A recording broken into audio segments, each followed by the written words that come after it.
doing? Nothing feels better than winning when people are patiently waiting to see you fail.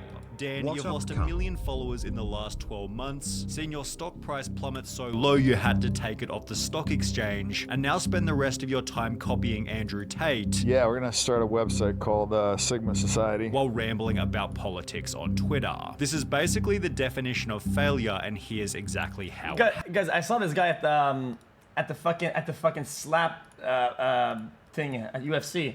I saw him. He was guys. Something that I didn't know. He was like really short, like about this short. But this short is a short guy. I thought he was like super Dan big. Bilzerian took his company Ignite public at a price of $2.50 per share back in January 2019, a time at which his career was going perfectly. His Instagram was gaining 400,000 followers per month. He was living in a $65 million mansion, and most importantly, everybody believed that his lifestyle was real. That would be until July 2020, 18 months after Ignite started, when Dan fired Ignite's vice president, who then sued Dan Bilzerian for unfair dismissal, in the process completely exposing his phony business model. For starters, the lawsuit explained that Dan Bilzerian hadn't actually paid $65 million for his mansion, but the property was rather rented for $2.4 million per year. On top of this, it was shown that Bilzerian paid for the travel expenses of the rotating cast of models that permanently accompany Bilzerian wherever he goes, despite Dan consistently stating that the girls were there voluntarily. Do you pay these girls to come? No. That's okay. So That's the big misconception, yeah, I'm right? addressing that on my app. However, the craziest part of the lawsuit outlined Dan's strange expenses, including $75,000 on a paintball field, $40,000 on a rock climbing wall, $60,000 on a Star Wars gun set, $31,000 on pool renovations, $50,000 on a bed frame, $15,000 on a ping pong table, and $88,000 on a vault, just to name a few. It was also stated that some business expenses charged to Ignite were for household items, groceries, and luxury yacht rentals, with a different former employee stating Ignite pays for everything. Models, events, yachts. Dan would just have it wrapped with the Ignite logo, and all of a sudden it was an Ignite expense, and he would send them the bill. Pools, trampolines, the employee added. His personal events that had nothing to do with the business. Dan responded by stating, some journalist said Ignite was funding my life. Bitch, I've been going hard for 10 years and been famous for going hard for 7. I started Ignite 2 years ago, raised around 100 mil, and I own the majority of the company, suck my dick, although his arrogant response failed to dismiss anything, especially the company's atrocious financial reports. Dan had spent a total of $69 million during Ignite's first year in business, which was offset by only $9.7 million in sales. Given the previously mentioned lawsuit explained how terribly this money was spent, Ignite's stock price plummeted. Chat, if he overrepresents how good of a company it is, whatever, and it's kind of done maliciously, and then investors inject cash and he wastes all of it, right? I mean, isn't that like still legal? If they just do poorly in the business or whatever, it's kind of like fraud, but like, no.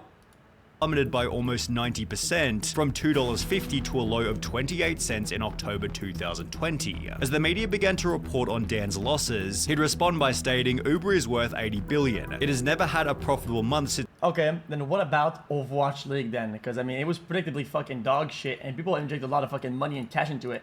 It wasn't going anywhere, dude. And there was a lot of spending. There was a fuck ton of spending. I mean, shit. It started, and it lost over $5 billion in one quarter last year. However, Ignite's financial losses weren't even the worst part. Ignite only had an audience because of Dan's extravagant life, which as a result of the lawsuit had been exposed as rented. His lifestyle was once mysterious and intriguing, but it lost its edge as soon as people... No, I get it.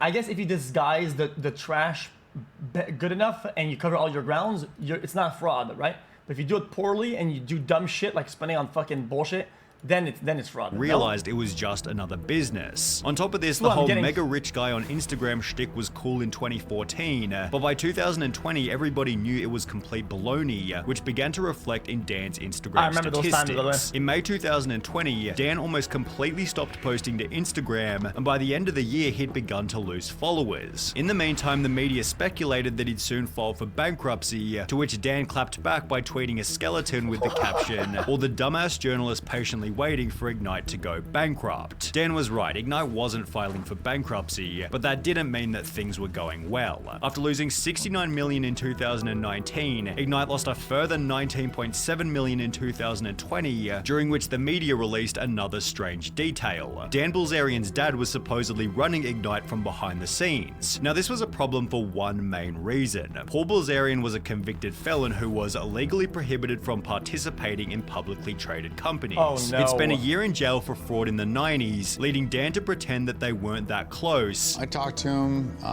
probably 4 or 5 times a year. However, according to one article, Paul Bilzerian has taken a less shadowy role within the company, sending thousands of emails between himself and other top executives at Ignite. This was only speculation at the time, but if Paul was in fact running the company, he was starting to do something. He's just running his dog shit through the sun, dude. That's classic. Right. I mean, that's despite just losing kind of a classic, $19.7 million in 2020, Ignite actually recorded a profit in their final quarter, leading Dan to tweet, "Ignite announces a profitable fourth quarter." I guess the press and the dumb YouTubers were wrong, shocking, the reason for which being explained in a Forbes article. For one, Ignite cut costs, slashing a promotional budget by nearly 75%. Pandemics meant fewer parties, and for Ignite that meant a chance at profit. As economic conditions improved in early 2021, the price of Dan's stock began to recover rapidly, quadrupling from 28 cents per share in October 2020 to $1.13 only 1 year later. In the process, Ignite increased its revenue from $16.9 million in 2020 to $78. What do they even sell? Don't these guys like sell weed? And then don't these guys sold like weed related products? That's it. Is that what they do? Vape of weed. Zaza? $8 million in 2021, at which point Dan made the claim that he wanted to sell the company. $2 billion would be nice, because then I get over $1 billion. However, the chance of achieving this kind of money began to look unlikely, as the value of Dan's company began to fall off a cliff. The recovery made by Dan in 2021 was completely reversed throughout 2022, owed in part to one particular incident. The SEC is suing Ignite Brands Ltd for failing to produce documents as it attempts to pursue an accounting fraud investigation. According to the SEC case, SEC staff have uncovered information indicating that respondents may have filed public financial statements that include false or misleading representations regarding revenues earned and recognized in the company's fiscal year ending December 1st, 2020. That's on top of potentially cooked, man. falsifying their revenue, the suit also revealed that Ignite was under criminal investigation for something unrelated. As a result, the stock was headed toward a new record low. However, Dan was able to fix this problem by removing Ignite from the stock exchange altogether.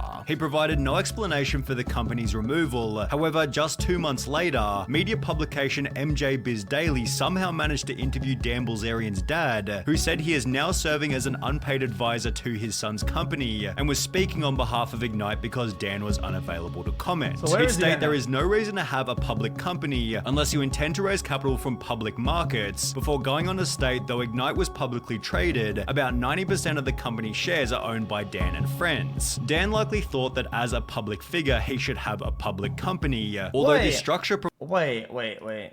Now they have motive and shit, right? So if he boosted the fucking stock price, right? And then they have the shares, if they sold it, could that be like a pump and dump?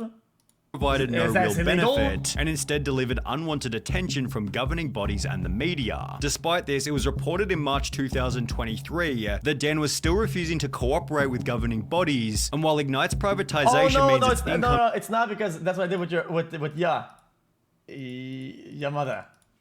Is no longer public, it doesn't really seem as though business has improved. Dan recently bragged on Ignite's Instagram by stating, "Best-selling vapes in South America," although the very top comment was, "Bro, I love you, but I never seen anyone smoking that." Ignite's Twitter page gets about 30 likes per post. The company's official TikTok page has under 4,000 followers, while Dan Bilzerian's personal social media isn't looking so healthy either. His main Instagram page is losing 100,000 followers per month, owed in part to his complete inactivity, only uploading every once in a blue moon. When he does post, all of the most popular comments state, last pause chat, guys, in the current year, growing a business on like these social medias, I feel like Instagram and Twitter, it's pretty fucking dead. Okay, it's like impossible.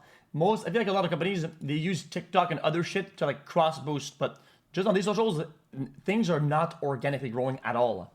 This is on Twitter. So sad you have to pay for having ladies around you, haha. Lol, such a sad life, and I don't know why I still follow this dude. In January 2021, Bilzerian was asked, Dan, why are you barely active over Instagram recently? To which he'd respond with, cause I just finished the 25th edit of my book. It's finally done. Yet Dan failed to return to Instagram after the book's release. However, only a couple of months ago on the Skinny Confidential podcast, Dan gave an updated explanation for why he'd quit everything. I just don't care. Like, I feel like social media is like a video game I beat like 8 years ago, and I'm like, everybody's playing the same game. I'm like tired of playing it. Like, I look at social media like a cancer. Like, to me, I think it's the worst thing to be happening to society. So I just just cringe to perpetuate Yeah, but that he problem. cheated, though. Dan seems quite resentful. Yeah, but he cheated. Of course, it's gonna feel hollow to gain normal result on social media when he cheated. Like, guys, he had like models show up and paid them and whatever, and he had all like the things that people like, but he kind of paid for. So he kind of got like, guys, what do you guys say? Says you on what? I had that shit social media. This is social media. Of course, when you post solo shit and you post your own life, it's gonna feel like it's not very rewarding, dude. Over his social media career and is perhaps sick of being hated. However, I can't imagine his next venture will make that. It's cheating because it's manufacturing everything. Yeah. That's what I'm telling you. It's just they fully manufacture everything. Yeah. And at one point, it's just gonna feel like when you don't full manufacture, it's gonna feel hollow, yo. What the fuck? Any better. After seemingly spending a bit too much time with Andrew Tate, Dan Bilzerian is working on his own alpha male course and website called Sigma Society. The thing I'm working on right now is a site where it's basically gonna like teach guys kind of like Sigma?